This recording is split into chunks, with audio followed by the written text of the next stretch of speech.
Oke, sudah terlihat ya di layar masing-masing.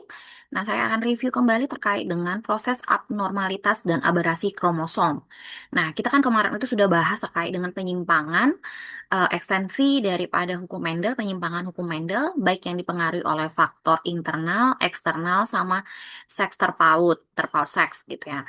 Nah, ternyata ada juga kelainan yang kita ketahui sebagai salah satu penyakit hereditas ya, yang dipengaruhi oleh adanya abnormalitas ya. Jadi tidak normal di sini kromosomnya gitu ya.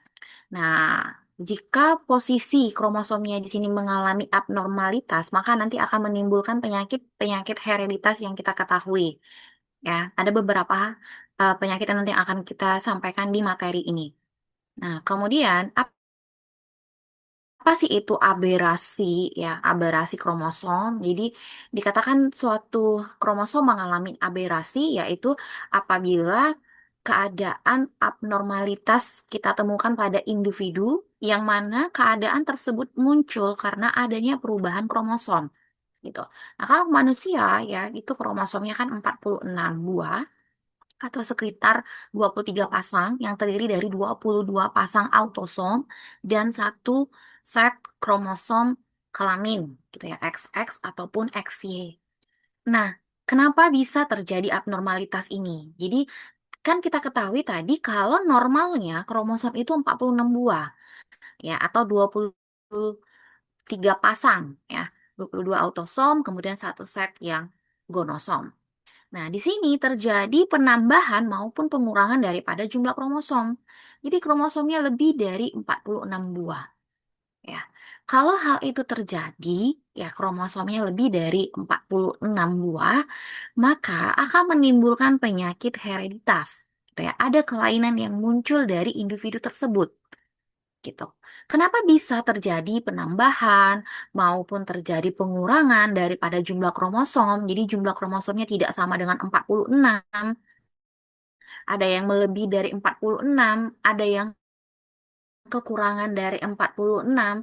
Kenapa itu bisa terjadi? Ya, karena adanya perubahan struktur kromosom itu sendiri. Ya, bisa terjadi misalnya adanya mutasi dan sebagainya, gitu ya.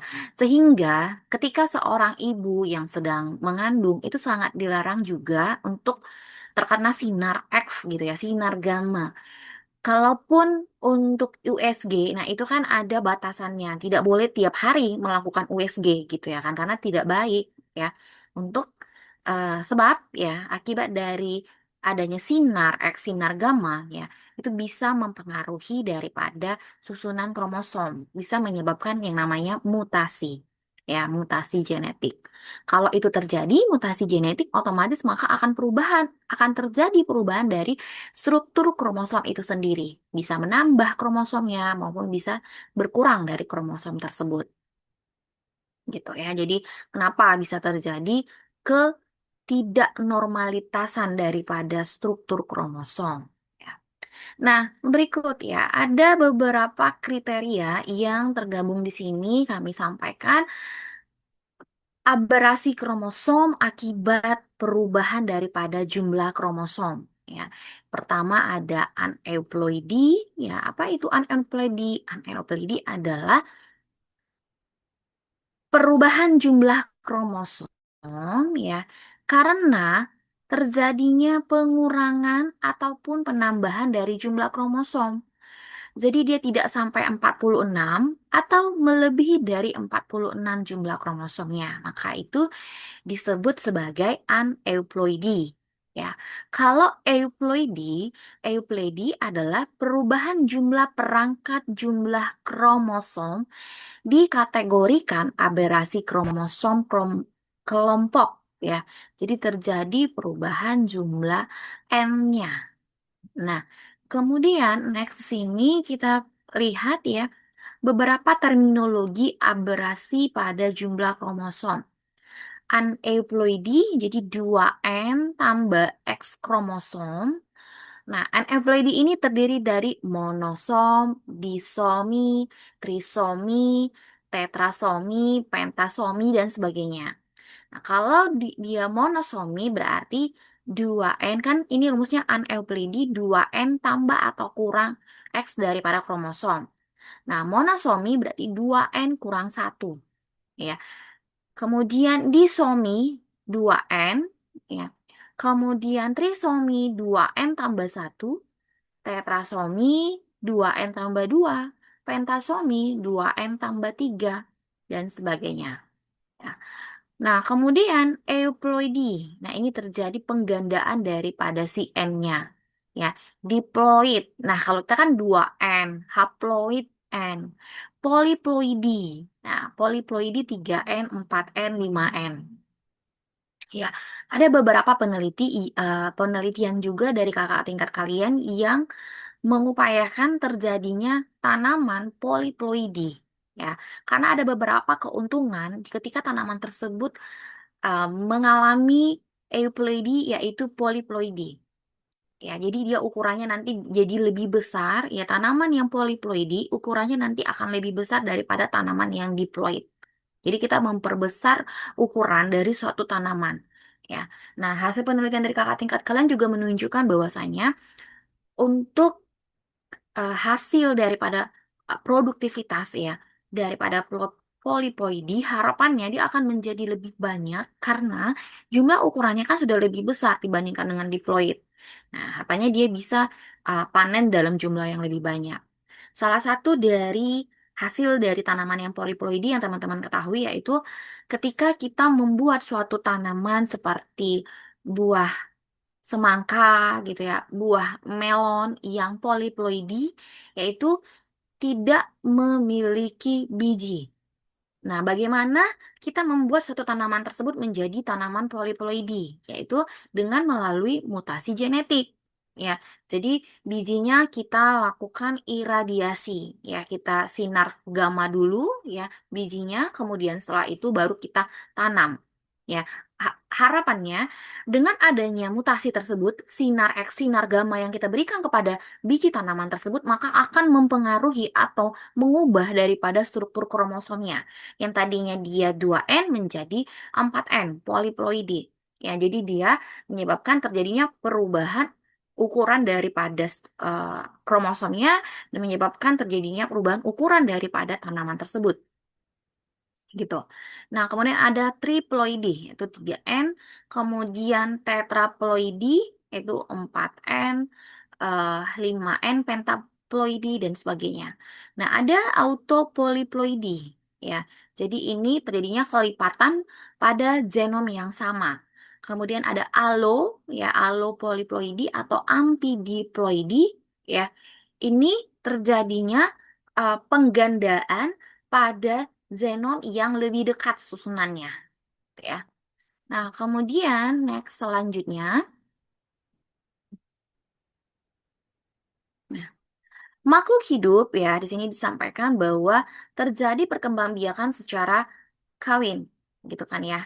Nah, seperti manusia. Manusia itu zigot itu adalah penggabungan dari antara sel telur dengan sel ovum, sama juga pada tumbuhan, gitu ya. Sel telur dengan sel sperma. Nah, sperma akan memberikan N ya. Jadi dia akan memberikan haploid, kemudian untuk yang betina N juga. Jadi ketika digabungkan peleburan zigot N tambah N jadi 2N. Jadi makhluk hidup yang terjadi akibat perkembangbiakan secara kawin ya, maka akan bersifat diploid 2N. Jadi dia punya dua perangkat kromosom atau dua genom pada sel somatisnya, 2N kromosom. Tuh. Nah, kemudian selanjutnya ya, monoploidi. Ya, kita bahas satu persatu. Nah, monoploidi adalah organisme yang kehilangan satu set kromosomnya. Jadi dia hanya punya N kromosom. Sementara kan tadi kalau individu hasil dari perkembangbiakan secara kawin dia harus terdiri dari 2N. Jadi perleburan antara N dari sperma dan N dari sel telur. Jadi 2N. Nah, kalau monoploidi dia hanya N kromosom saja. Ya. Kemudian poliploidi, organisme yang memiliki lebih dari dua genom. Nah, normalnya, secara normalnya kan 2N. Nah, ini justru lebih dari 2N, yaitu ada 3N kromosom, yaitu triploid, tetraploid 4N kromosom, pentaploid 5N kromosom. Nah, otomatis kan dia jadi mengalami yang namanya aberasi, ya, ketidaknormalitasan daripada struktur dari kromosomnya. Nah, aberasi poliploidi, ya. Pertama ada yang disebut sebagai autopoliploidi. Auto berarti diri sendiri, gitu ya. Jadi kromosom N-nya dia mengganda sendiri, ya. Dia mengganda sendiri. Kenapa ini bisa terjadi? Karena adanya kesalahan ketika terjadi pembelahan secara meiosis dan terjadi pada kromosom yang homolog, yang sama, gitu ya. Contohnya apa? Yaitu partenokarpi, ya, buah tanpa biji, ya. Itu semangka tanpa biji. Ada semangka tanpa biji yang sudah kita ketahui yang sudah berhasil, gitu ya. Yang autoploid ini semangka tanpa biji, melon tanpa biji. Normalnya kan harus ada bijinya, gitu kan ya. Normalnya yang kita ketahui semangka itu berbiji. Nah, tapi bisa menghasilkan semangka yang tanpa berbiji karena dia mengalami yang namanya autopolyploidy. Nah, kemudian allopolyploidy. Ya, allopolyploidy ini adalah perkawinan ataupun hibrid antara spesies yang berbeda, jumlah set kromosomnya, dan terjadi pada kromosom yang non-homolog. Tidak homolog dia. Nah, contohnya pada tanaman berikut ini yaitu tanaman Rapanobrassica. Kalau kita lihat perawakannya, akar daripada Rapanobrassica ini mirip seperti kol. Tetapi untuk pembuahannya ya, dia mirip seperti lobak, ya. Jadi di sini adalah persilangan hibrid antara spesies yang berbeda jumlah set kromosomnya. Jumlah set kromosom antara kol dan lobak itu tidak sama, ya, dan terjadi pada kromosom yang non homolog. Jadi kalau kita lihat perawakan Rapanabrassica ini akar seperti kol tapi dia buahnya mirip seperti lobak. Nah, next poliploidi, ya. Poliploidi pada tumbuhan, contohnya pada stroberi, apel dan tebu, ya. Ini juga pada pisang, ya. Jadi kalau pada pisang, nah, salah satu juga yang disukain sama sama orang luar, ya, pisang itu kan tidak makanan kesukaan mereka, ya. Mereka tidak suka kan karena ada bintik-bintik-bintik hitam di kulit daripada pisang. Kemudian di dalam pisang tersebut kita temukan biji juga, gitu ya. Jadi dengan adanya partenokarpi yaitu poliploidi kita temukan pada tumbuhan. Jadi apel, gitu ya, kemudian tebu, lalu semangka, kemudian pisang itu tanpa biji. Nah, poliploidi pada hewan kita lihat dari perubahan ukurannya. Jadi seperti bufo ranah, gitu ya. Dia ukurannya jadi lebih besar dibandingkan dengan yang diploid, ya. Jadi contohnya ada Dapania, Rana esculenta, kemudian Ascaris. Jadi terjadi perubahan bentuknya, ya. Jadi ukurannya jadi lebih besar. Nah, kemudian selanjutnya, ya, tipe aneuploidi yang kita temukan di alam. Ya, yang pertama adalah nulisomi. Nulisomi atau 2N kurang 2. Berarti kalau 2N kurang 2 berapa jumlah kromosomnya kalau begitu, teman-teman? 2N itu kan sama dengan 46 kan? Ya, 46 dikurang 2 berarti ada 44. Ya. Jadi di sini individu kehilangan sepasang kromosom homolognya. Kalau satu buah satu, kalau sepasang berarti dua buah, gitu kan ya. Nah, jadi 2N kurang 2. Jadi dia 46 kurang 2 jadi 44 jumlah kromosomnya. Kalau jumlah kromosomnya 44 ditemukan pada manusia, maka dia mengalami, individu tersebut mengalami sindrom Klinefelter, ya.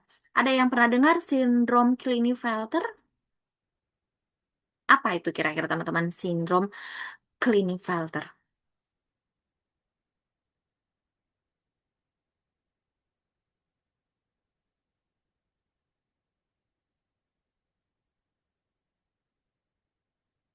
Jadi kelainan-kelainan yang kita temukan nanti di alam ini ya, yang unemployed-nya ini terkait dengan penyakit-penyakit sindrom gitu ya.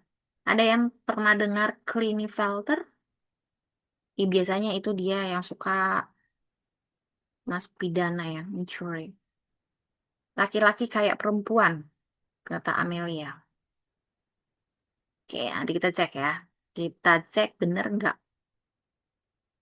yang disampaikan oleh si Amelia. Di mana dia eh, penambahan ataupun perubahan daripada struktur kromosomnya. Ya, cek nanti ada gambar slide-nya.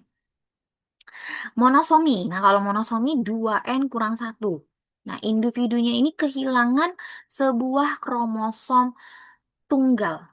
Jadi sindrom Turner ya, jumlahnya kromosomnya jadi 45, 22AA tambah XO. Seharusnya kan XX atau XY normalnya, gitu kan. Nah, dia sudah tidak normal di sini. Somi. Nah, kemudian trisomi ya, 2N tambah satu. Ya, individunya mendapatkan tambahan sebuah kromosom tunggal. Ya, contoh pada manusia, pada kromosom ke-21 ya, terjadi penambahan jadi 2N tambah satu di kromosom 21. Nah, kromosom 21 itu menunjukkan adanya terjadinya sindrom Down, ya, Down syndrome. Nah, jadi total kromosomnya di sini jadi 47, kan normalnya 46 gitu, ya. Jadi nambah satu di kromosom 21.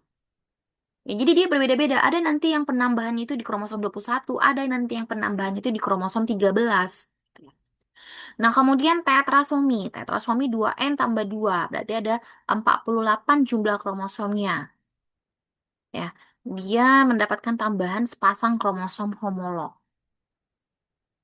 Lalu bagaimana dengan aneuploidi? Ya, ini bisa terjadi karena apa? Aneuploidi ini, nah, terjadi karena peristiwa kelainan pada saat terjadi pembentukan gamet, baik pada pembelahan meiosis satu, meiosis 2, atau bahkan mitosis.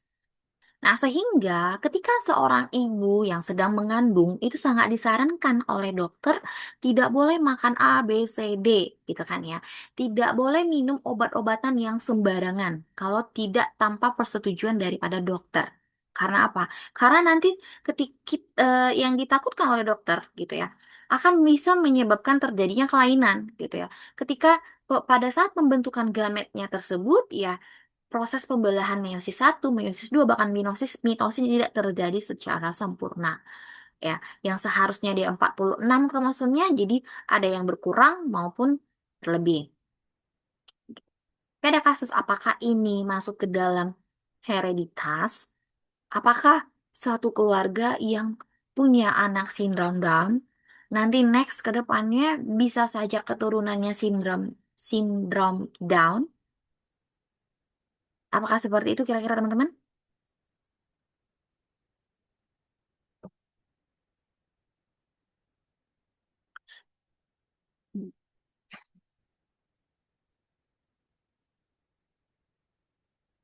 Kelebihan X, Bu. Bisa, Bu.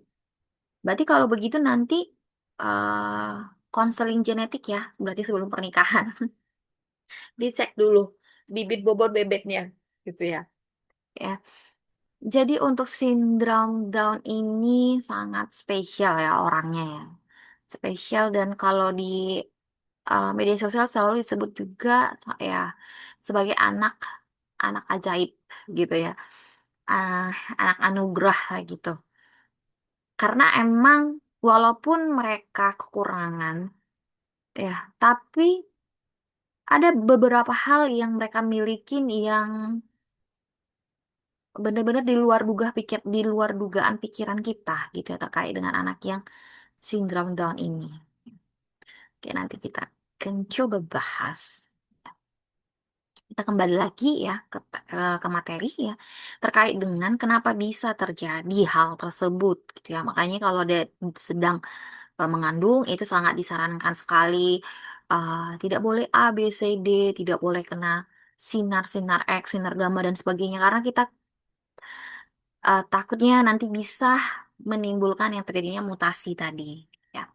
Nah, kemudian pasangan kromosom homolog di sini gagal memisah diri menuju kutub dari sel pada saat pembelahan terjadi. Ketika sudah masuk fase metafase berada dalam kutub yang sama, lalu lalu si sepasang kromosom ini akan menuju ke kutubnya masing-masing.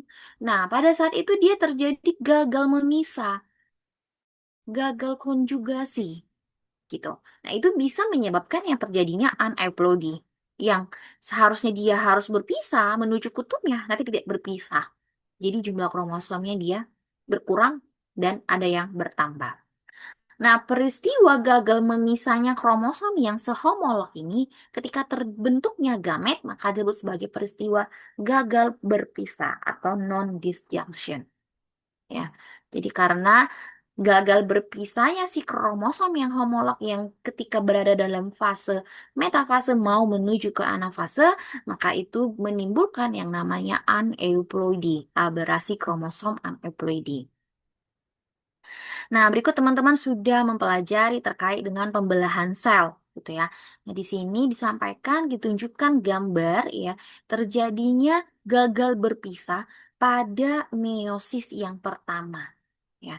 Seharusnya kan ini, ya, eh, pada saat meiosis pertama, seharusnya kan ini berpisah nih, ada satu ke sini, satu ke sini gitu ya. Nah, ternyata ini duanya ke sini tidak mengalami pemisahan mereka, gitu ya. Kemudian masuk ke pembentukan gamet, kemudian di meiosis kedua, gitu ya. Nah, ini dia berpisah, berpisah, di sini jadi kosong, gitu ya. Nah, kemudian di sini pada saat pembuahan, nah ini untuk yang gamet yang normal. Seharusnya kan satu merah, satu biru, gitu ya. Nah, tapi ketika terjadi pembentukan zigotnya ini justru muncul jadi trisomik. Jadi duanya ini bergabung pada normal gamet yang normal ini. Jadi dia ada tiga trisomik, dua n tambah satu. Zigotnya jadinya yang terbentuk dua n tambah satu. Nah, yang selanjutnya terbentuk adalah monosomik. Jadi satu aja ke sini, tidak ada yang di sini. Seharusnya ini kan, ini berpisah ke sini, kemudian ini akan berpisah menjadi seperti ini. Nah, lalu kalau bergabung sama ini berarti orange bergabung sama biru, jadi ini biru, ini orange, di sini juga biru, ada orange gitu. Nah, ternyata tidak di ketika ketika sudah terjadi pembentukan zigot ini gitu ya, duo N kurang satu monosomik. Nah, kemudian ketika gagal berpisah pada meiosis yang kedua. Nah, gambar berikut. Nah, ini di meiosis pertama sudah berpisah dengan normal, gitu ya. Tidak terjadi di sini gagal berpisah. Tapi ketika terjadi meiosis kedua, nah dia mengalami non-disjunction. Jadi ini tidak berpisah, tapi ini dia berpisah. Ketika ketemu dengan gamet yang normal, ya ini dia bergabung ya. Nah, normalnya kan seperti ini akan terbentuk yang normal diploid 2N. Nah, tapi di sini dia gagal berpisah. Jadi dia bertambah setnya, set kromosomnya 2N tambah satu ya, trisomik. Nah, jadi bisa saja ketika terjadi anaknya gitu ya, terbentuk zigot ini dari anaknya yang lahir ya muncul yang trisomik gitu. Anak pertamanya trisomik. Nah, apakah anak keduanya akan tetap menjadi trisomik, teman-teman?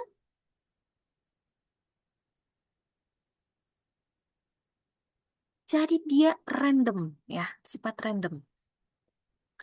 Eh, Sehingga teman-teman coba perhatikan, saya kemarin melihat di medsos gitu ya, orang tua, eh, anak pertamanya dia SD, ya, sindrom Down gitu ya. Anak keduanya normal. Jadi tidak menutup kemungkinan ketika anak pertamanya dia sudah mengalami yang trisomik, maka anak keduanya juga akan mengalami trisomik. Tidak menutup kemungkinan yang lahir justru nanti yang normal. Tapi ada kasus, ya, kasus saya temukan itu di media sosial. Anak pertamanya dia sudah trisomik, sudah sindrom Down, gitu ya, sudah mengalami sindrom Down. Anak keduanya juga sindrom Down. Jadi dia punya anak yang SD semuanya gitu. Yang lahir itu masa adalah yang sindrom Down. Itu sungguh luar biasa ya orang tua yang diberi kepercayaan untuk mempunyai anak yang sindrom Down. Jadi anak pertama, anak kedua yang tetap sindrom Down. Gitu. Itu udah di luar kemampuan manusia ya dalam hal tersebut. Tidak bisa kita melarang anak saya nggak boleh sindrom Down, nggak bisa ya kan? Karena itu ketentuan ya terjadi non disjunctionnya. Sekarang dicek nih, kenapa bisa terjadi gagal berpisahnya gitu. Ya itu harus yang dikonsultasikan ke dokter gitu ya. Bagaimana supaya hal itu tidak bisa terjadi lagi. Apa yang harus dilakukan oleh si pasutri, dicek dari kedua kromosomnya ini bagaimana gitu ya. Atau hal apa yang menimbulkan terjadinya gagal berpisah itu ketika si ibu dalam proses pembentukan si zigot ini. Apakah dia tertekan batinnya? Banyak yang bilang gini, ya ketika saya hamil itu tertekan batin, stres dan segalanya sehingga menyebabkan anak saya zigot ini pembentukan zigot ini tidak terbentuk secara sempurna gitu. Ya, sehingga kan dokter juga selalu menyarankan ya bagi ibu yang sedang mengandung jangan stres gitu ya karena itu akan mempengaruhi perbesaran pembentukan daripada si zigot ini, perkembangan daripada zigotnya gitu. Ya, jadi terjadi gagal berpisah baik di meiosis pertama maupun di meiosis kedua. Nah, next selanjutnya ya. Kelainan pada kromosom kelamin. Nah, ini tadi ya yang di sebelumnya ada kita lihat contoh sindrom Turnernya gini ya. 22AA tambah XO. Jadi yang berkelainan di sini adalah si kromosom kelamin. Autosomnya tidak berpengaruh. Tetap 22 autosom. Kayak 22 pasang. Sifat-sifat ataupun ciri-ciri dari penderitanya ya biasanya perempuan ya, umumnya wanita.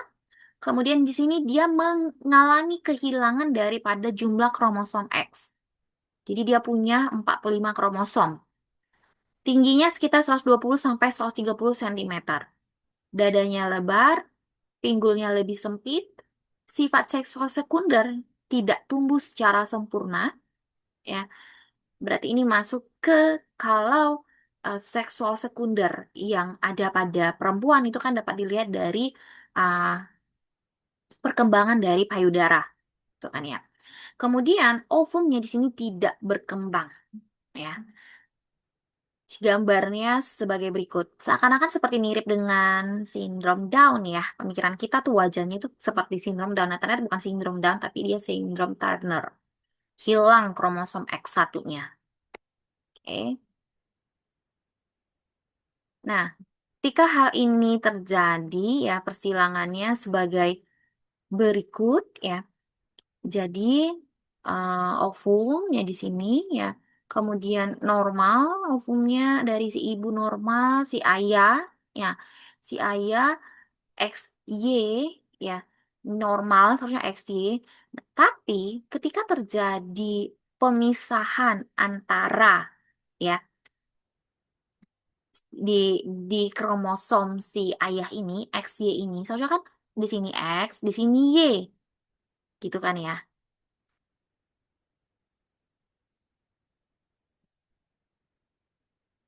Ya, ini ini kan dia akan memisahkan seharusnya di sini ovum dia ada X ada X.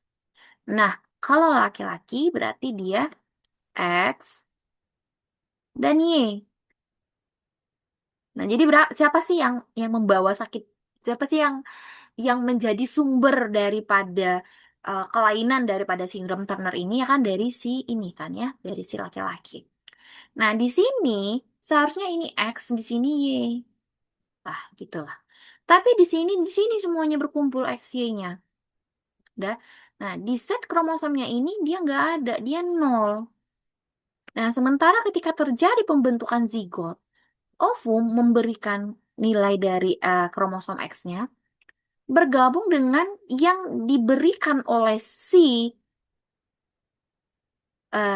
sperma ini gitu ya, dari pihak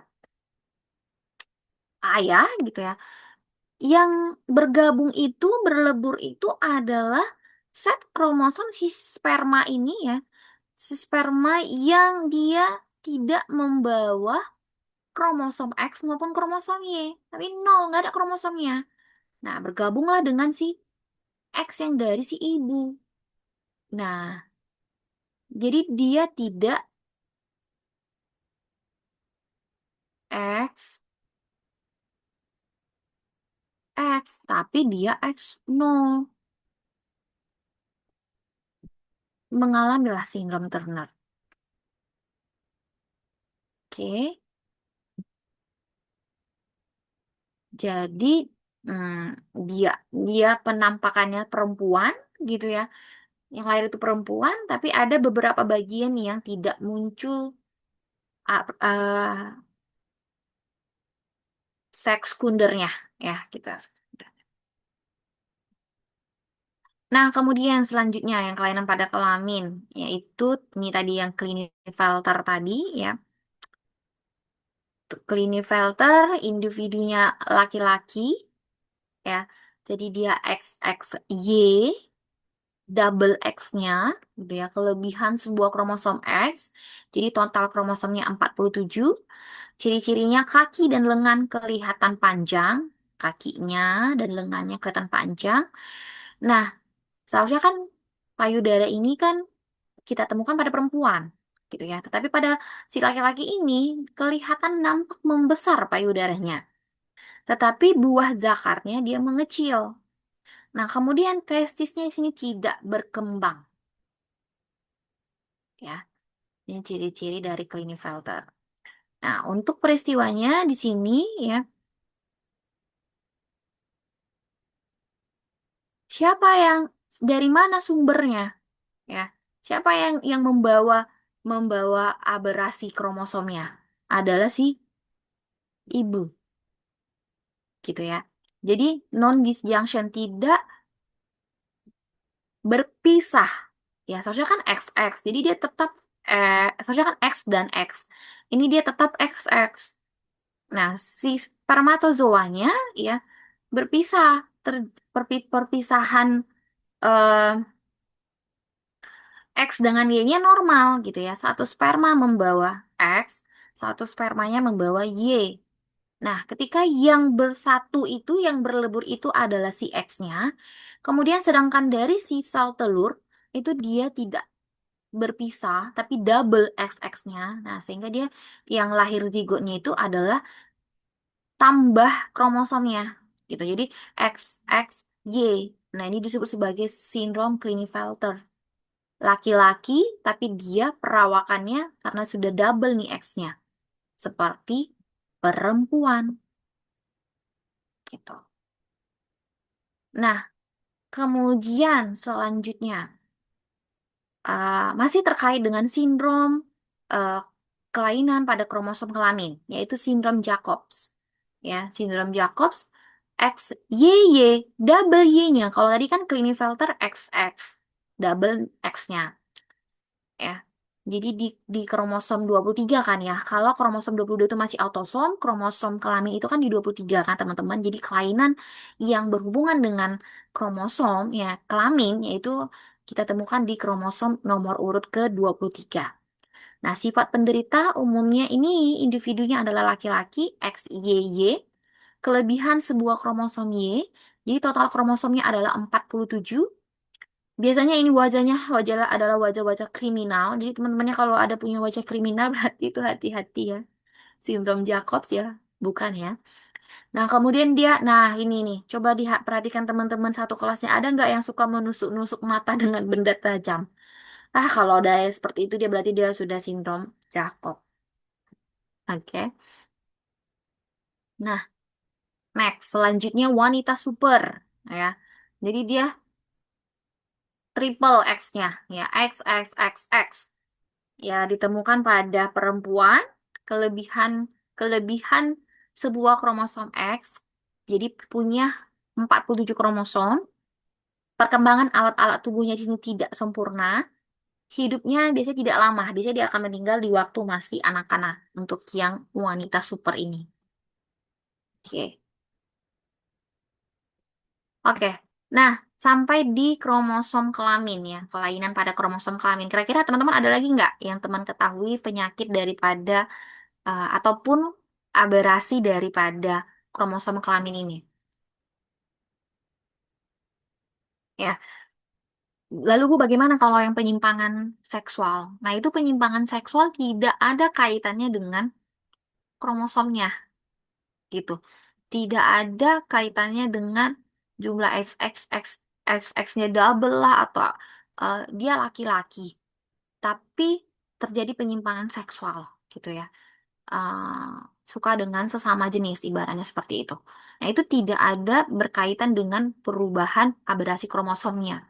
Secara keseluruhan dia normal, ya, normal kromosomnya, bukan karena terjadi kelainan pada kromosomnya sehingga dia jadi mengalami penyimpangan. Ya, itu beda lagi case-nya. Itu beda lagi untuk yang penyimpangan seksualitas. Jadi kalau penyimpangan seksualitas itu bukan kelainan pada kromosom, pada kelamin, ya. Karena kan ada bilang, nah itu berarti bawa ke sejarah di ditemukan secara hal itu terjadi karena secara genetik, tidak bukan karena gennya yang berubah di situ, gitu ya. Artinya kromosomnya jadi tambahlah itu XXXY. Dia laki-laki tapi dia seperti perempuan, ibaratnya. Lagi kalau yang, mohon maaf, kalau misalnya bencong gitu kan ya. Nah, itu berarti kelainan dong, Bu. Terjadi dong perubahan ininya, kromosom kelaminnya gitu. Tapi kromosomnya tetap X dan Y. Dia tetap laki-laki, kromosomnya XY gitu. Ya. Jadi bukan uh, kelainan jumlah daripada kromosomnya. Nah, kemudian selanjutnya kita bahas terkait dengan kelainan pada autosom. Nah, kalau kelainan pada autosom berarti jumlah kromosom pada autosomnya ini yang tidak sesuai dengan yang seharusnya. Seharusnya kan 22 buah. Nah, tapi sini nanti ada penambahan kromosom pada nomor-nomor kromosom tertentu, ya. Misalnya yang pertama sindrom Down, ya. Sifat-sifat penderitanya ini biasa pada laki-laki maupun pada perempuan. Ciri utamanya yang kita lihat adalah mereka punya 1001 wajah yang sama gitu ya. Bukan 1001 wajah yang sama, kembar 1001 gitu ya. Artinya mereka itu perawakan wajahnya kembar, mirip kita lihat, ya. Tubuh kelihatan pendek. Ya, jadi dia kelihatan pendek, kecil gitu ya.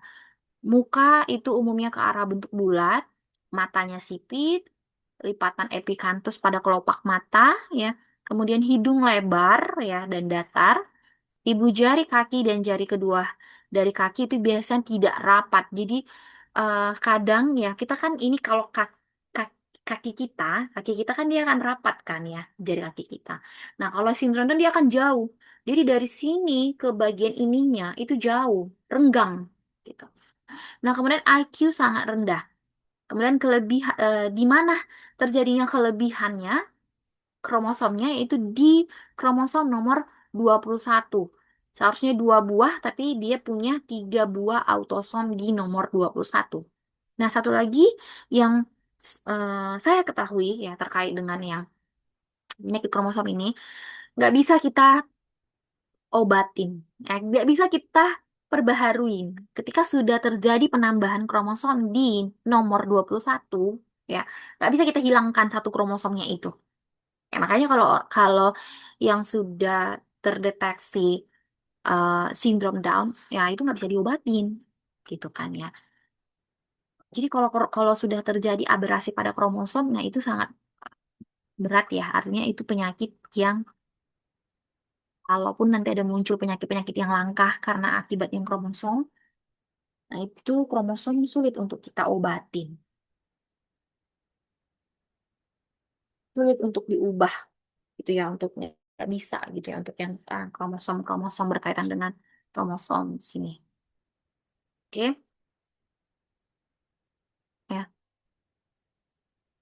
Salah satu eh saya ada mengikuti dan ada juga ya di Jakarta itu kafe yang pelayannya adalah sindrom Down. Jadi untuk yang sindrom Down ini juga teman-teman berbeda-beda tipenya ya. Ada yang memang sama sekali nggak bisa ngapa-ngapain, tapi ada yang bisa gitu. Ya itu yang ada yang di Jakarta, daerah Jakarta Selatan ya. Saya lupa itu nama nama kafenya. Dia melayanin gitu ya. Dia dia sebagai pelayan waiters di kafe tersebut. Berarti dia masih bisa eh, artinya dia masih paham, masih mengerti dengan bahasa kita. Jadi tingkat untuk yang sindrom Down ini juga berbeda-beda. Ada yang memang masih pinter gitu ya. Terus kemudian didik, bisa kita didik. Makanya kan ada sekolah untuk khusus sindrom Down ini karena mereka bisa dididik menjadi lebih baik artinya dia bisa untuk mengurus dirinya sendiri, artinya bisa dia ke toilet, bisa dia mandi, udah bisa diajak kompromi, bisa diajak cerita gitu ya. Ada saya ngelihat dan itu berbeda-beda tingkat-tingkat eh, kemampuan anak-anak dari sindrom Down ini.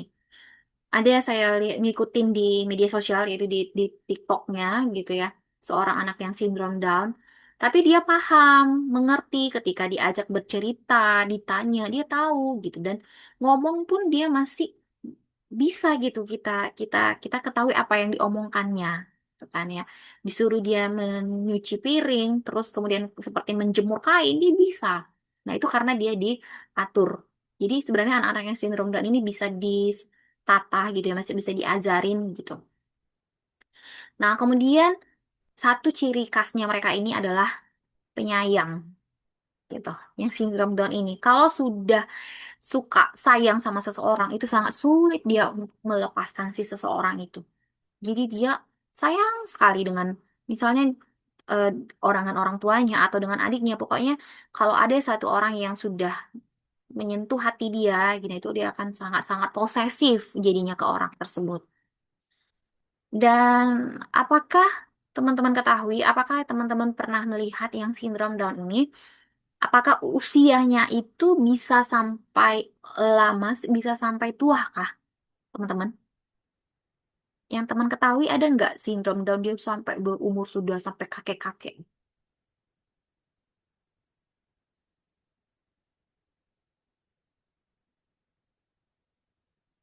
Ada nggak?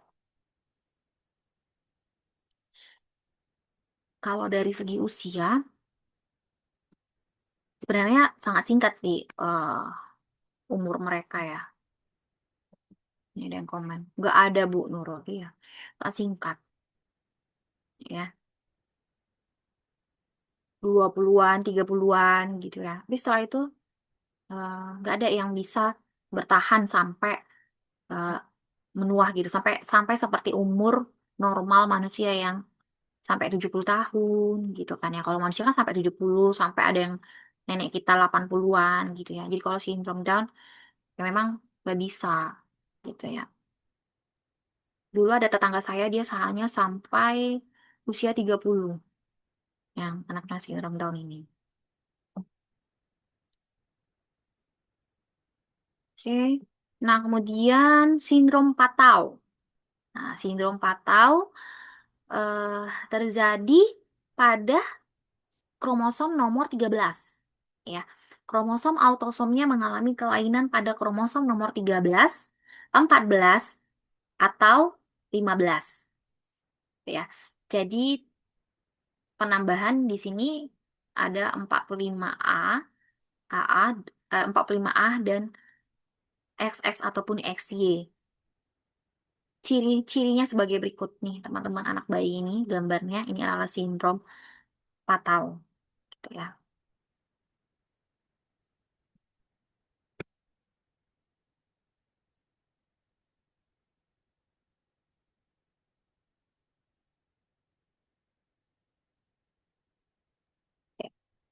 Nah, kemudian kelainan berikutnya itu sindrom Edward. Nah, kelainan yang muncul pada kromosom 16, 8, 17, dan 18. Nah, ini contohnya dia munculnya di nomor 18 ya, penambahan. Ada nambah satu di sini kromosomnya ya. Ciri khasnya tengkoraknya lonjong, bahu lebar pendek, telinga agak ke bawah dan tidak wajar. Nah, lanjut selanjutnya yaitu adalah sebentar.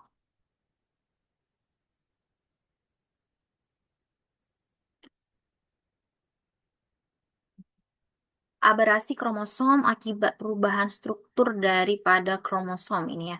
Jadi kerusakan pada bentuk kromosomnya ada yang delesi ya atau defisiensi. Delesi ya ini berarti pengurangan segmen daripada kromosom. Nah, fragmen kromosom di sini patah dan hilang pada saat terjadinya pembelahan sel. Nah, ini bisa menyebabkan kematian, kemudian setengah kematian atau menurunkan viabilitas. Nah, contoh kasusnya adanya radiasi ataupun mutagen pada tumbuhan. Jadi akan menyebabkan mutasi klorofil. Nah, kemudian selanjutnya ini gambarnya ya. Gambar daripada delesi di sini ya. Pengurangan satu set kromosomnya. Jadi ada delesi yang kehilangan di ujung segmen kromosom dan ada delesi yang kehilangannya itu terjadi di bagian tengah kromosom ya. Jadi dia di ujung satu set, misalnya kan A, B, C, D, E, F. Nah, di ujung kromosom G dan H ini dia menghilang. Nah, di bagian tengah, terusnya ini D, E, F, dia hilang. Di tengahnya ini dia hilang setnya. Jadi dia muncul A, B, C, G, H. Nah, kemudian ada delesi yang tipenya berbentuk jadinya seperti cincin. Jadi, segmen kromosomnya ini mengalami kehilangan membentuk seperti cincin. Ya, jadi di sini eh hilang kromosom nomor JIHGF. Jadi yang terbentuknya jadinya kromosomnya A, B, C, D, E, K, L, M. Ya. Kemudian delesi loop. Ya. Nah, delesi loop dia yang membentuk lengkungan pada kromosom lainnya. Jadi dia kromosomnya terdelesi. Seharusnya kan seperti ini.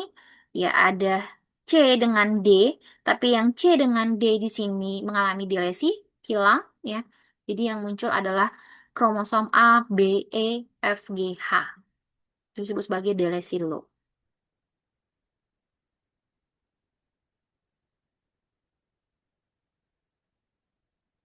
Nah, kemudian duplikasi. Nah, kalau duplikasi berarti dia kelebihan segmen kromosomnya. Segmen kromosomnya di sini mengalami penambahan ya akibat daripada jumlah segmen kromosom lebih banyak dari kromosom aslinya. Nah, kapan bisa ini terjadi ketika pembelahan meiosis?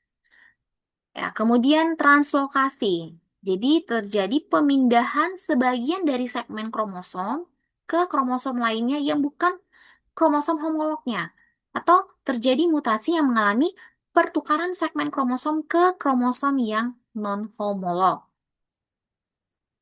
Kemudian selanjutnya inversi. Di sini mengalami perubahan letak-letak gen karena kromosom terpilin, terpilin kromosomnya ketika terjadi pembelahan meiosis. Nah, kalau pada tumbuhan ini kita lihat terjadi adanya aborsi tepung sari atau biji tanaman pada tanaman jagung dan berli. Kemudian ada isokromosom. Nah, isokromosom ini terjadi pada waktu penduplikasian diri, pembelahan sentromernya di sini mengalami perubahan arah. Jadi pembelahannya itu terbentuklah dua kromosom yang masing-masing berlengan identik sama. Kemudian ada katenasi. Nah, kalau katenasi terjadi pada dua kromosom yang non-homolog, pada waktu membelah dia menjadi empat kromosom, tapi saling bertemu ke ujung dengan ujungnya sehingga terbentuk satu lingkaran. Soalnya tidak terbentuk satu lingkaran. Ya. Nah, ada sewaktu-waktu ketika aberasi ini, ya, abnormalitas kromosom ini terjadi secara spontan atau alami. Nah, jadi secara kebetulan dan tentunya ini jarang terjadi. Ya, contohnya aberasi yang terjadi di alam karena adanya sinar kosmis, radioaktif alam, dan sinar ultraviolet. Oke. Nah, kalau yang terjadi perubahan struktur kromosom, aberasi kromosom secara buatan. Kalau secara buatan berarti ini adalah akibat campur tangan daripada manusia. Ini proses perubahan gen atau kromosom yang sengaja ini diusahakan oleh manusia. Jadi dari mana ya? Dari radiasi tadi. Ada nggak gunanya ya? Karena tadi kita mau membuat tanaman yang poliploidi, bu, pada hewan yang poliploidi, jadi ukurannya lebih besar gitu ya. Maka dilakukanlah dengan adanya mutasi, yaitu dengan pemberian radiasi, yaitu ada sinar X, pemaparan sinar X, alfa, beta, gamma, maupun ultraviolet. Lalu kemudian dengan pemberian zat kimia, ya. Nah, zat kimia yang umum kita gunakan dalam penelitian kalau pada tumbuhan ini biasanya kita berikan kolkisin, gitu. Karena ada juga penelitian yang kita sudah lakukan dengan pemberian kolkisin, kakak tingkat kalian. Ini ada beberapa zat-zat kimia yang bisa kita gunakan untuk aberasi secara buatan.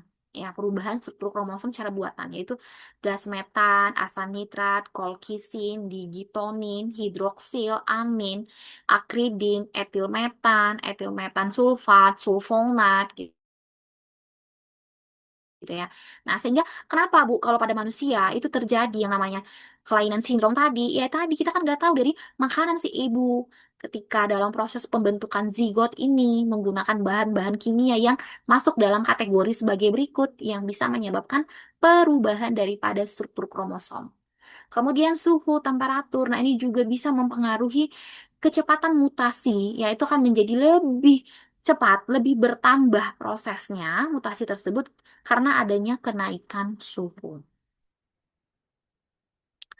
Nah, meskipun di sini ya sifat mutasi ini bisa merugikan, namun dalam beberapa hal ternyata untuk berguna juga dalam kehidupan manusia. Ya, tadi yang poli-poli yang tadi ya, ternyata dia bisa mampu meningkatkan hasil pangan ya, hasil panen produksi pangan seperti gandum, tomat, kacang tanah, kelapa yang poliploidi, kol poliploidi dengan mutasi induksi.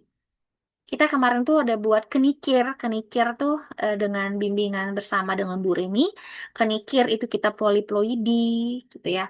Kemudian sayur yang biasa yang lalapan kemangi. Nah, kemangi juga di poliploidi gitu kan. Karena tadi selain dia menyebabkan kerugian, ternyata pemberian mutasi ini ternyata juga bisa meningkatkan hasil panen ya, khususnya untuk yang tanaman poliploidi. Kemudian bisa meningkatkan hasil antibiotik seperti mutan penicillum. Lalu selanjutnya sebagai pemeriksaan proses biologi melalui mutasi, misalnya pada transport elektron ketika proses fotosintesis berlangsung, kemudian proses fiksasi nitrogen pada bakteri. Nah, sehingga di beberapa kasus ya, aberasi kromosom ini memiliki proses yang penting untuk evolusi dan variasi genetik. Baru-baru ini kita juga dengan Bu Reni ada penelitian ya dengan kita di apa penelitian ini terkait dengan perubahan variasi genetik, variasi soma klonal yang peranannya ketika terjadi eh, harapannya ketika suatu tanaman tersebut mengalami variasi genetik maka kemampuan tanaman untuk menghadapi cekaman ya daripada antropogenik yaitu daripada cekaman eh, herbivora, nematoda.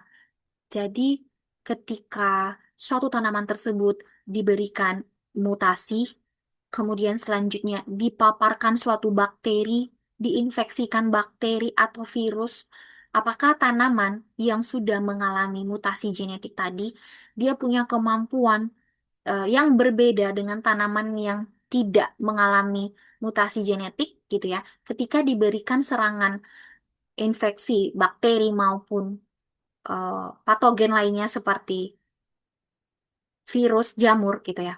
Dia punya pertahanan yang lebih kuat tidak terhadap serangan tersebut. Nah, itu eh, sedang dalam penelitian gitu ya. Dilakukan penelitian, kita ubah variasi genetiknya, lalu kita berikan suatu penyakitnya pada tanaman tersebut, apakah tanaman tersebut lebih kuat, lebih survive dengan kondisi ketika dia diberikan penyakit, gitu ya.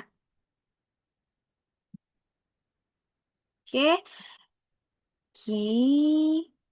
Untuk materi aberasi, nah selanjutnya kita ke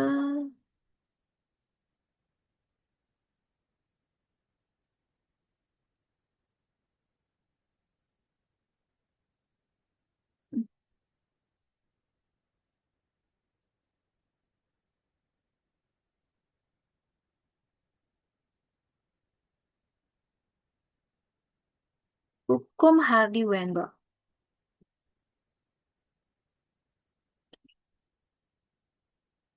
Nah, hukum Hardy-Weinberg atau keseimbangan hukum Hardy-Weinberg. Siapa yang menemukan hukum Hardy-Weinberg? Ada si Hardy sama si Weinberg gitu ya.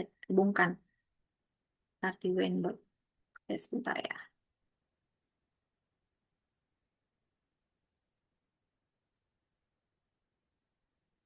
Oke. Nah, salah satu cabang dari ilmu genetika yang sebentar ya.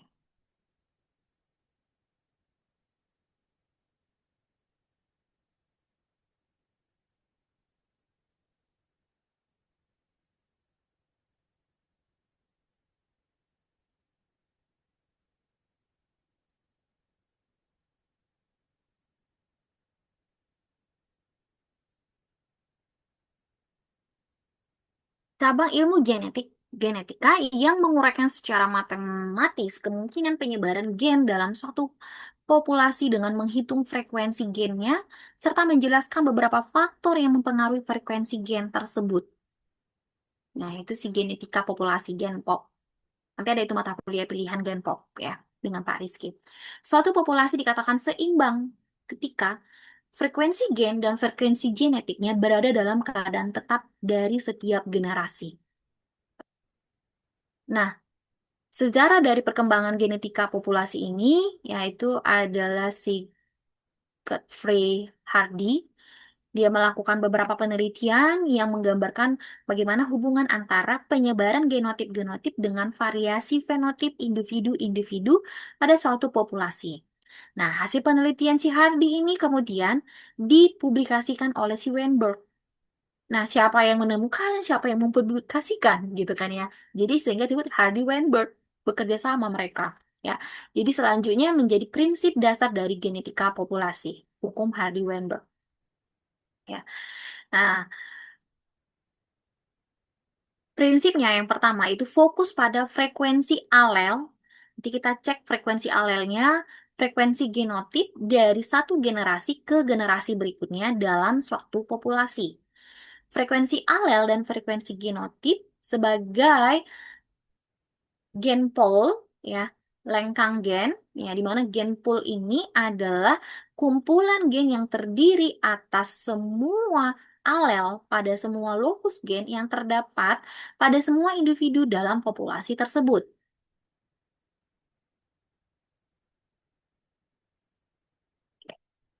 Nah, ini adalah si Hardy and Weinberg. Jadi dia menyatakan bahwasanya frekuensi alel dan frekuensi genotip dalam suatu populasi ini harus tetap konstan, yakni berada dalam kesetimbangan dari satu generasi ke generasi berikutnya.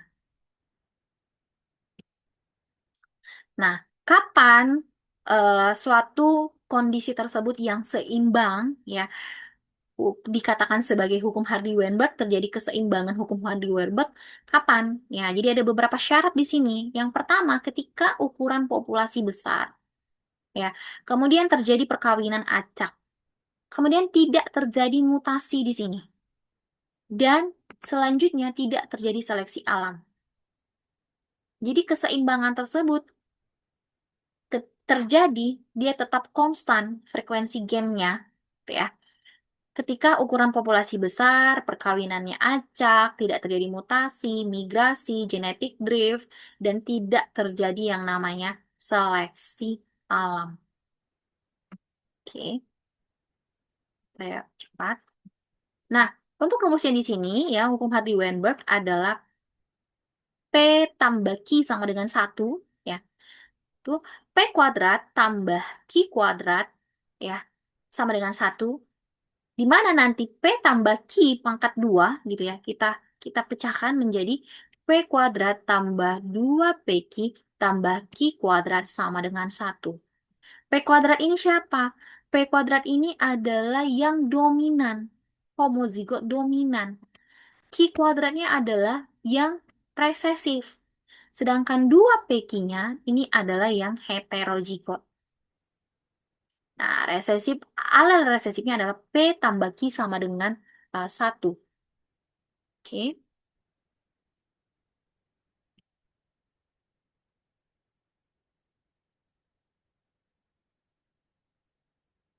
Nah, berikut.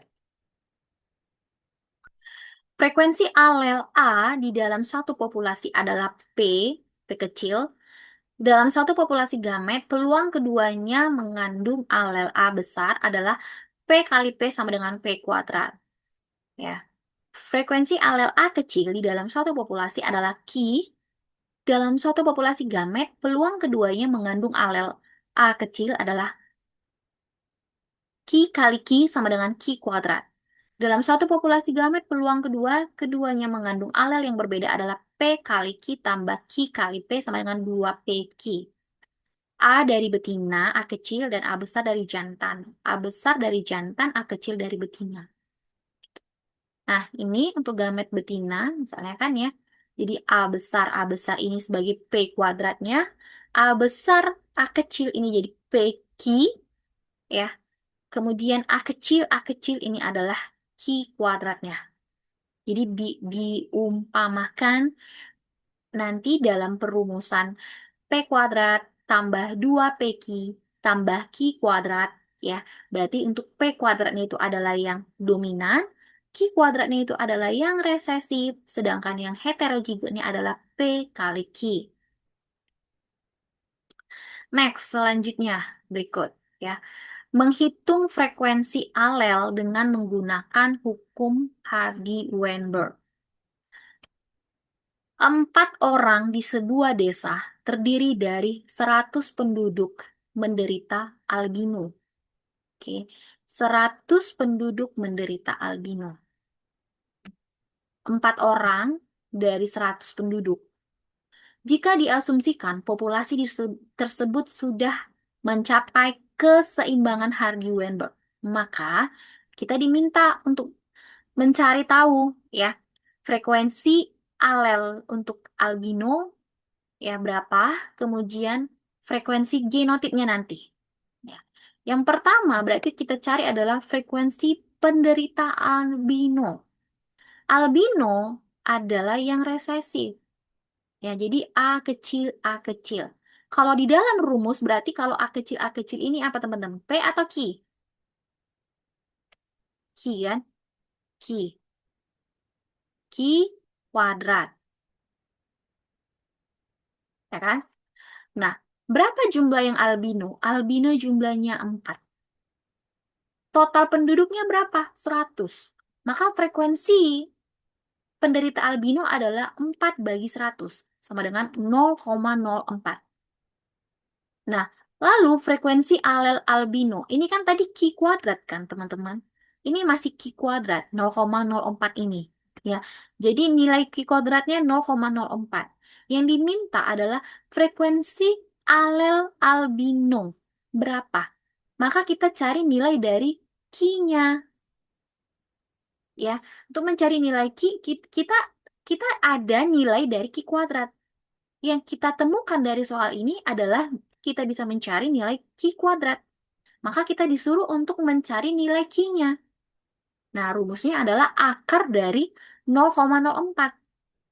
Ya kan? Ini kalau dalam matematika untuk menghilangkan kuadratnya ini di sebelah sini supaya ini tidak berkuadrat lagi, maka yang di sini harus diakarkan. Ya. Akar 0,04 sama dengan 0,2. Nah, setelah kita dapat nilai Q, ya, maka kita bisa mencari nanti nilai yang normal, alel yang normal. Alel yang normal A ini kan dari kita temukan dari P, gitu kan? Karena kan tadi Q itu untuk yang resesi, P itu untuk yang dominan. ya. Rumusnya P tambah Q sama dengan 1. Ini sudah rumus mutlak. P tambah Q sama dengan 1. Jadi P ditambah sudah ada nilai Q-nya 0,2. Ya. P tambah 0,2 sama dengan 1. Maka nilai P-nya adalah 1 dikurang 0,2. P sama dengan 0,8. Sudah dapat nilai Q, sudah dapat nilai P. Berarti sudah dapat nanti nilai daripada, bisa kita cari daripada frekuensi kinotipnya untuk yang dominan, untuk yang resesif, kemudian untuk yang heterozigot. Nah, selanjutnya, pertanyaan yang selanjutnya yang diminta kita kerjakan adalah ketika kita sudah menemukan nilai P, nilai Q, maka kita diminta di sini carilah frekuensi penduduk normal heterozigot. Berapa orang ya normal heterozigot? Untuk frekuensinya dulu, frekuensi normal heterozigotnya. Heterozigot kan adalah A besar A kecil. Nah, di dalam rumus tadi P kuadrat, ya kan tadi rumusnya adalah P kuadrat tambah 2P Q tambah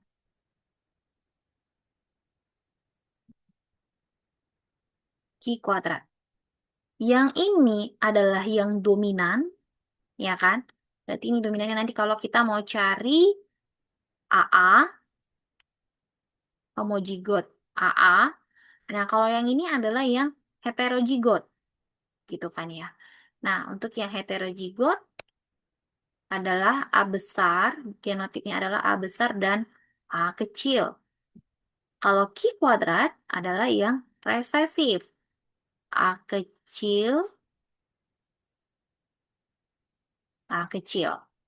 Nah, yang diminta adalah yang heterozigot, maka kita cari nilai dari ini. Kita sudah punya nilai P, kita juga sudah punya nilai Q, tinggal kita masukkan 2 kali 0,8 kali 0,2. 0,8 kali 0,2 adalah 0,16, lalu kalikan dengan 2, berarti A besar A kecil adalah frekuensinya adalah 0,32. Nah, lalu di sini minta lengkapinlah frekuensi genotip A besar A besar, A besar A kecil, dan A kecil A kecil. Frekuensi genotip A besar ini sama dengan P kuadrat, ya, yang ini diminta yang ini, maka kan ini P kuadrat. Jadi P-nya tadi adalah 0,8, dikuadratkan berarti 0,64. Kemudian untuk yang A kecil, ya, ini A kecil, cara mencarinya adalah masukkan nilai Q kuadrat. 0,2 dikuadratkan jadi 0,04. Nah, kemudian untuk genotip A besar A kecil, yang ini tadi kan ya, 2PQ sama dengan 0,32. Nah, satu cara yang harus saya sampaikan kepada teman-teman semua di sini, dalam nanti proses pengerjaan soal seperti ini, ya hukum Hardy-Weinberg ini, teman-teman cari yang pertama sekali adalah, yang harus teman cari pertama sekali adalah nilai dari yang resesif. Ya, jangan coba mencari nilai yang dominannya dulu. Ya, jadi cari nilai yang resesifnya dulu. Oke, ya. Jadi seperti di dalam soal tadi, kan disampaikan resesifnya jumlah yang albino 4. Kalau jumlah yang albinonya 4, maka yang normalnya dari 100 itu berapa orang, teman-teman? 100 kurang 4 kan? Berarti ada 96 penduduk yang normal. Gitu. Tapi penduduk yang normal 96 ini teman-teman tidak bisa mengetahui ya sinor 96. 9 dari 96 ini teman-teman tidak bisa menebak apakah 96 ini adalah A besar atau A besar A kecil, ya. Nggak bisa teman-teman menebak 96 ini masukkah yang ke dominan atau masukkah yang ke heterozigot. Nah, jadi nggak bisa menggunakan yang normal. Untuk pengerjaan awal dalam soal, nanti teman-teman harus mengerjakan yang dari resesifnya dulu. Karena kita sudah yakin kalau yang namanya dia sudah resesif, berarti dia sudah A kecil, artinya dia sudah di Q kuadrat. Gitu. Ya, jadi kalau tadi dalam soal disampaikan albino 4 dari total jumlah penduduknya 100, maka teman-teman cari yang resesifnya dulu. Tunggu dapat nilai dari Q-nya. Kalau udah dapat nilai Q-nya, maka teman-teman bisa menemukan nilai dari P. Gitu kan? Nah, oke. Nah, kita kembali ke sini. Frekuensi genotipnya 0,64. A besar. A kecilnya tadi 0,04, A besar A kecil 0,32. Nah, kalau dalam soal selanjutnya diminta ke kalian, berapakah, ya, tadi dalam soal itu hanya ditentukan, ya, 4 orang yang albino dari jumlah penduduk 100. Maka tugas berikutnya teman-teman diminta, berapakah jumlah dari penduduk yang 100 ini yang normal heterozigot dan normal dominan. Ini berarti tinggal teman-teman kalikan dengan 100, ya kan? Karena populasinya adalah 100. Nah, berarti untuk yang normal dominan, ya, ada 0,64 kali 100. Berarti ada 64. Ada 64 yang normal dominan. Yang carrier, yang pembawa. Yang pembawanya berarti 0,32 kali 100. Berarti ada 32 yang carrier. Yang albino ada 0,4 kali 100. 4. Berarti jawaban kita betul kan ya? Karena di dalam soal ada 4 yang albino. Jumlah populasinya 100. Kita coba jumlahkan. Benar nggak 100? 64 tambah 4 tambah 32. Nah, benar gitu kan ya 100. Berarti perhitungan kita sudah benar. Nah, ini tadi sehingga saya sampaikan dalam pengerjaan soal hukum Hardy-Weinberg, teman-teman tidak boleh langsung mencari yang dominannya atau yang heterozigotnya. Jadi yang dikerjakan itu, yang dicari adalah yang resesif. Ya, tadi disampaikan, oh berarti 4 dikurang 100, 100 kurang 4, ada 96 yang normal. Tapi dari 96 ini kita nggak tahu mana yang dominan, mana yang heterozigot. Dari hasil ini sehingga kita ketahui ada 64 yang dominan, ada 32 yang carrier, pembawa. Gitu ya. Oke. Nah, ini penyelesaian akhirnya ya. Jadi jumlah normal homozigotik ya, P kali jumlah total penduduk, yaitu P-nya tadi 0,64 kali 100 jadi 64 orang. Yang heterozigotnya adalah 2PQ kali 100, 32 orang. Persentase normal yang heterozigotik adalah 0,32. Kalau ditanya persentase berarti nanti teman-teman hasilnya dikalikan 100% gitu ya. Jadi ada 32% yang normal heterozigotik. Oke? Nah, kemudian teman-teman, sebelum kita masuk ke perhitungan frekuensi alel ganda dengan menggunakan hukum Hardy-Weinberg, yang mana ini tidak, eh kalau tadi kan kita hanya P tambah Q, ya kan? Nah, kalau di sini, eh kalau P tambah Q kita hanya pewarisan yang ditentukan oleh dua alel. Nah, tapi untuk golongan darah ABO ini dikenal dengan tiga alel, ya. Kalau tadi kan dua alel hanya P dengan Q. Nah, ini ditentukan oleh dua alel, ya. Nah, ketika ditentukan oleh tiga alel, ya, dari golongan darah, penggolongan darah ABO, ya, IA, IB, IO. Maka nanti rumusnya bukan P tambah Q sama dengan satu lagi, tapi P tambah Q tambah R sama dengan satu. Sebelum ke sini, untuk yang dua alel, adakah pertanyaan teman-teman? Atau cukup dipahami kah untuk yang dua alel? Bisa diikuti? Oke, next. Karena saya akan melanjutkan ke tiga alel. Ya. Nah, P, alel P, maka alel P akan membawa alel IA. Untuk yang Q akan membawa alel IB. Untuk yang R, alel IO atau I0.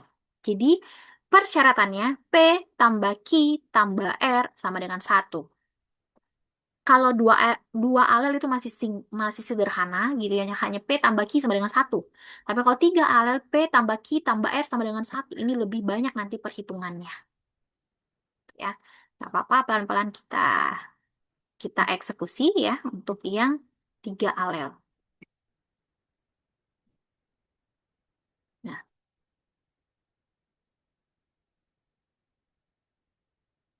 oh,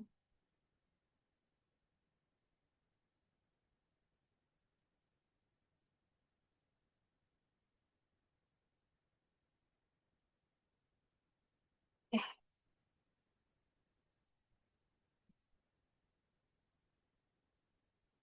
nah, nih. Frekuensi genotip P kuadrat tambah 2PR tambah Q kuadrat tambah 2QR tambah 2PQ tambah R kuadrat. Dari mana ini, Bu? Gitu ya. Jadi ini terkait dari rumusnya ini. Mana sih?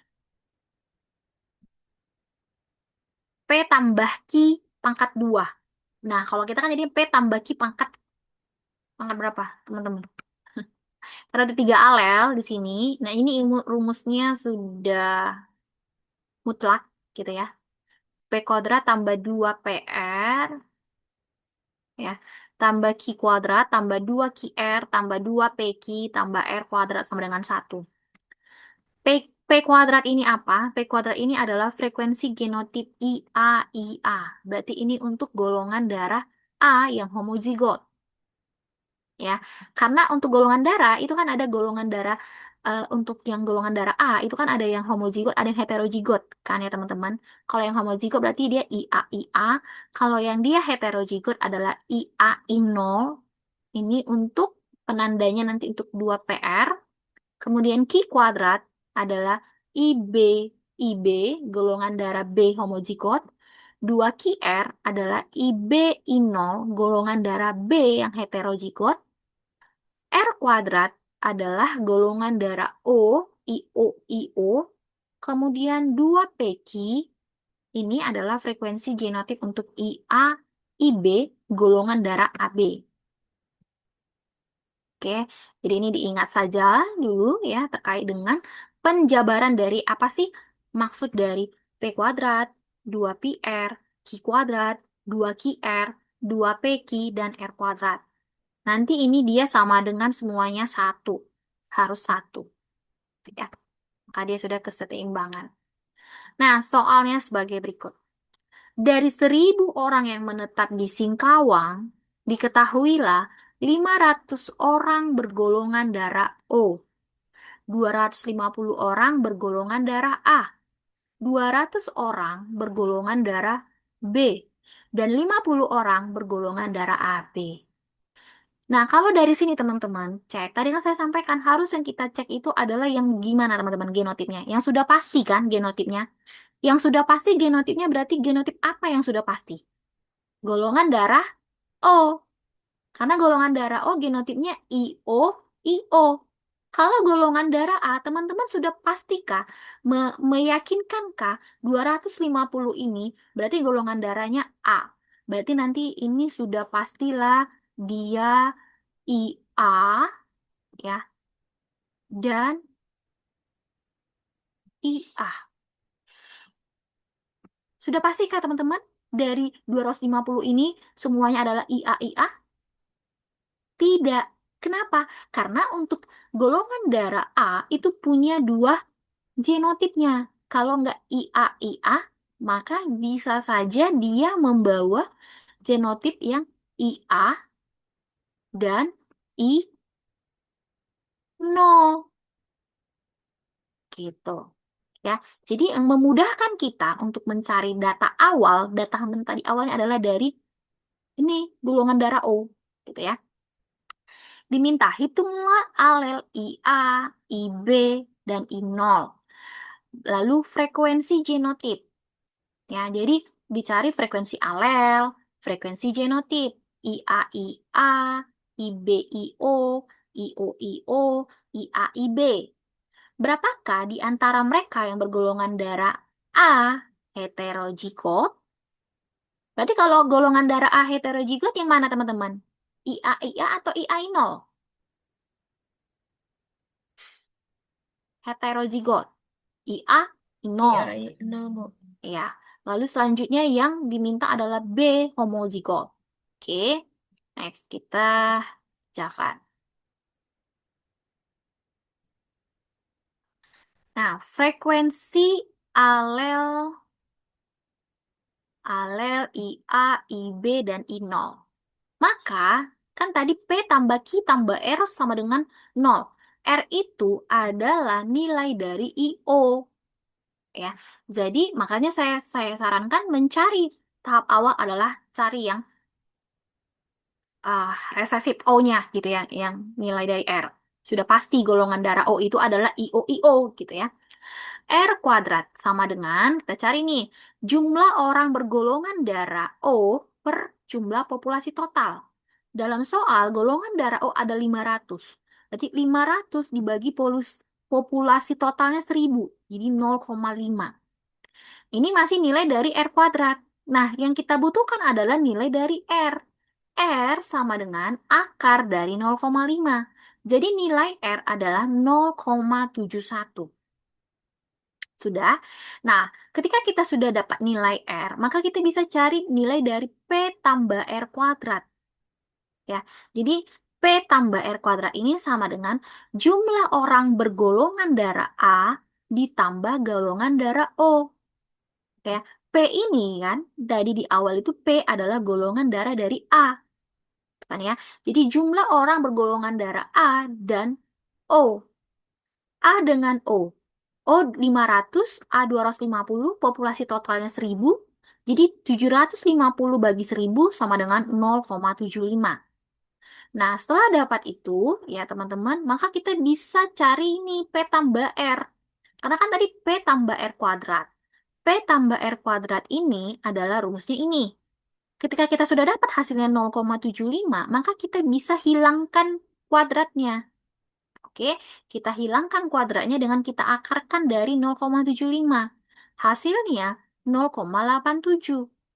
Nah, rumus awal keseimbangan untuk tiga alel adalah P tambah Q tambah R sama dengan 1. Sudah? Nah, ini secara matematikanya kan seperti ini, teman-teman. Ya kan? Sama kan? Misalnya, berarti Q ini, kalau ini kita cari nilai Q-nya, berarti Q adalah 1 dikurang P tambah R. Ya kan? Nah, 1 dikurang P tambah R, kita udah ada data P tambah R 0,87. Jadi 1 kurang 0,87. Q-nya berarti 0,13. Oke, nah jadi ketika kita sudah dapat nilai R, maka kita masukkan nilai rumus P tambah R kuadrat, dapatlah kita jadinya nilai P tambah R, sehingga bisa kita masukkan ke dalam rumus P tambah Q tambah R sama dengan 1. Ini bisa saja kan, misalnya P tambah R tambah Q sama dengan 1. Maka P tambah R-nya 0,87 tambah Q sama dengan 1. Maka Q sama dengan 1 kurang 0,87. Sama aja kan dengan rumus yang seperti ini. Oke. Jadi Q-nya sudah dapat nih jawabannya 0,13. Sudah ada nilai Q 0,13. Nilai R sudah ada 0,71. Maka kan kita bisa mencari nilai dari P. Ya kan? Jadi selanjutnya di sini P tambah Q tambah R sama dengan 1. Q-nya sudah ada kita dapat 0,13. R-nya 0,71. P tambah 0,84 sama dengan 1. P sama dengan 1 kurang 0,84. P sama dengan 0,16. Udah dapat kita nilai P-nya 0,16. Nah, selanjutnya yang ditanya, frekuensi alel IA, IB, I0. Udah ada kita jawabannya. IA ini 0,16, ya. Kemudian IB 0,13, ya. I0 0,71. Pertanyaan berikutnya, frekuensi genotip IA, IA, IB, I0, I0, I0, IA, IB. Rumusnya P kuadrat tambah 2PR tambah Q kuadrat tambah 2QR tambah 2PQ tambah R kuadrat. Ini sama dengan 1. Frekuensi genotip IAIA. IA ini adalah P kuadrat. Kalau belum hafal teman-teman, nanti bisa cek yang di slide yang sebelumnya tadi ya. Yang IA ini siapa? Ini ya, P kuadratnya. Jadi P kuadrat nilai dari P itu adalah 0 ini. P kan 0,16 kuadrat. Maka IA 0,03. Kemudian untuk genotip IBI0. IBI0 ini adalah 2PR. 2 PR. 2QR. Ya. IBI0 adalah 2QR, maka 2 kali nilai Q kali R, 0,18. Frekuensi genotip I0 R kuadrat, 0,71 kuadrat, 0,50.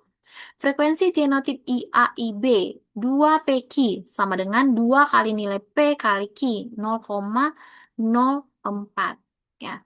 Ini dari mana Bu ngelihatnya? Ini tadi di sini di penjelasan awal tadi yang pertama ini. Nah, ini ya untuk P kuadrat itu menunjukkan apa? 2PR itu menunjukkan apa? Gitu. Untuk tadi kan I0 maka dia R kuadrat gitu ya. Sudah dapat data semuanya, maka pertanyaan yang berikutnya. Jumlah orang yang bergolongan darah A heterozigot dan B homozigot. Oke. Nah, jumlah yang bergolongan darah A heterozigot ya, 2PR ya. A heterozigot berarti 2PR. Nanti kalau ditanya lagi A homozigot berarti bukan ini rumusnya. Gitu ya. Nah, kemudian ini golongan darah A heterozigot 2PR kali populasi total 2 kali 0,16 kali 0,71 kali 1000. Jadi ada 230 yang golongan darah A heterozigot. Jadi saya bisa saja bertanya, coba golongan darah A yang homozigotnya gitu ya. Berarti teman-teman menggunakan yang mana rumusnya? Golongan darah A homozigot. Nah, cari tadi yang dari sini lagi. Maka teman-teman masukkan adalah nilai dari P kuadrat. Karena yang saya minta adalah golongan darah A homozigot. Maka teman-teman masukkan nilai P kuadrat. Tadi kan yang diminta golongan darah A heterozigot. Maka kita masukkan ke dalam rumus 2PR. Gitu. Ya. Jika kalau ditanya golongan darah AB-nya berapa? Berarti teman-teman masukkan ke dalam 2PQ baru kalikan 1000 tadi jumlah populasinya. Kalau ditanya mau mencari nilai B heterozigotnya, berarti teman-teman masukkan rumus 2QR. Berapa nilai Q-nya, berapa nilai R-nya, kalikan 2, kemudian selanjutnya kalikan dengan total seluruh populasinya tadi yang 1000. Oke, ya. Lalu berapa jumlah golongan darah yang homozigot? Golongan darah B homozigot adalah Q kuadrat kali populasi total. Jadi 0,02 kali 1000 sama dengan 20. Gitu. Oke, ini udah langsung dapat tugas. Sebuah kota berpenduduk 1000 jiwa diketahui bahwa frekuensi alel IA, IB, dan I0 secara berturut-turut 0,3, 0,1, dan 0,6. Ini sangat mudah. Kenapa? Karena sudah dikasih tahu frekuensi alel IA, IB, I0. Teman-teman tidak diminta lagi mencari tahu berapa sih jumlah frekuensi alel IA, IB, I0. Jadi teman-teman hanya di sini, bila diambil sampel sebanyak 10% dari penduduk tersebut diperiksa golongan darahnya berdasarkan sistem ABO. Berapa orang bergolongan darah A dan berapa orang yang bergolongan darah B. Berarti kan 10% yang diambil dari 100 jiwa gitu dengan 0,3 0,1 0,6. Nah, ini enggak usah CBL-nya ini untuk hari ini aja, hari Kamis. Hari Kamis, hari Jumat ya.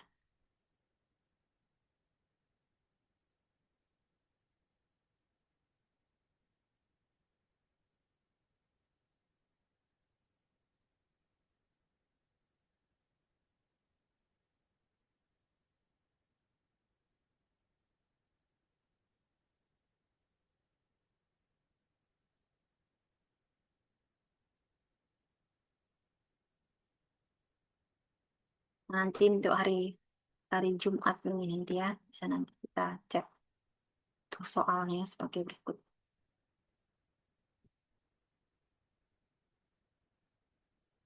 Oke. Nah, untuk sampai di sini ada yang ditanyakan teman-teman atau kecepatan tadi?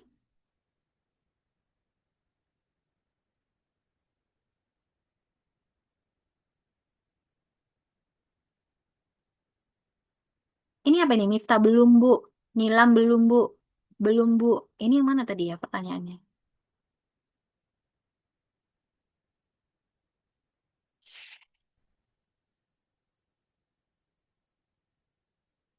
Oke, baiklah. Nanti kita, saya Jumat itu ini UAP, SPT gitu ya. Jadi saya nggak bisa Zoom. Hmm. Atau mau nanti ada pertemuan lagi khusus perhitungan lagi, teman-teman? Kalau hari Jumat saya kasihkan soal sama materi, teman-teman udah bisa mengerjakan. Selalu ada ketawa aja, senyum.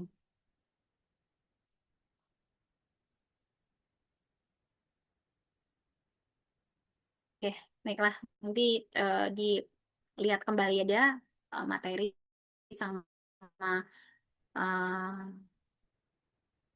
contekannya gitu ya, contekan dari contoh soal gitu ya. Semoga bisa nanti teman-teman pahami dan nanti saya akan kasih soalnya itu di minggu depan di pekan hari Jumat ya untuk asinkronusnya. Oke, sampai di sini ada yang ingin ditanyakan teman-teman? Tidak ada? Cukup untuk pertemuan kita pada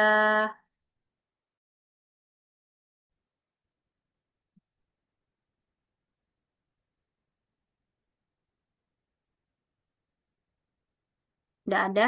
Kalau tidak ada, silakan dinyalakan kembali ya kameranya.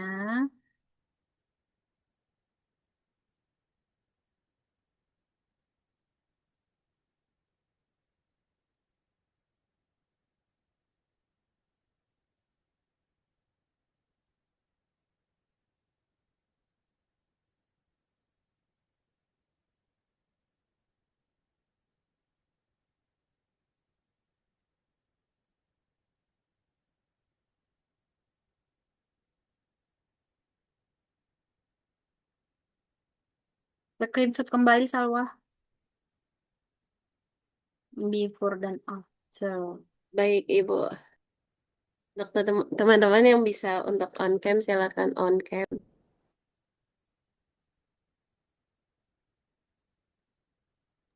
Oke, Ibu, saya hitung.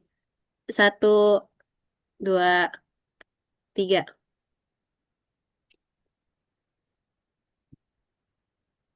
Sudah, Ibu. Udah. Kalau begitu, terima kasih ya buat teman-teman semuanya. Sampai ketemu nanti di pertemuan secara offline, gitu ya. Selamat melanjutkan perkuliahan selanjutnya. Selamat pagi semuanya. Selamat pagi, Baik, Ibu. Ibu. Terima Terima kasih. kasih, Ibu. Ya, baik, saya izin, ya.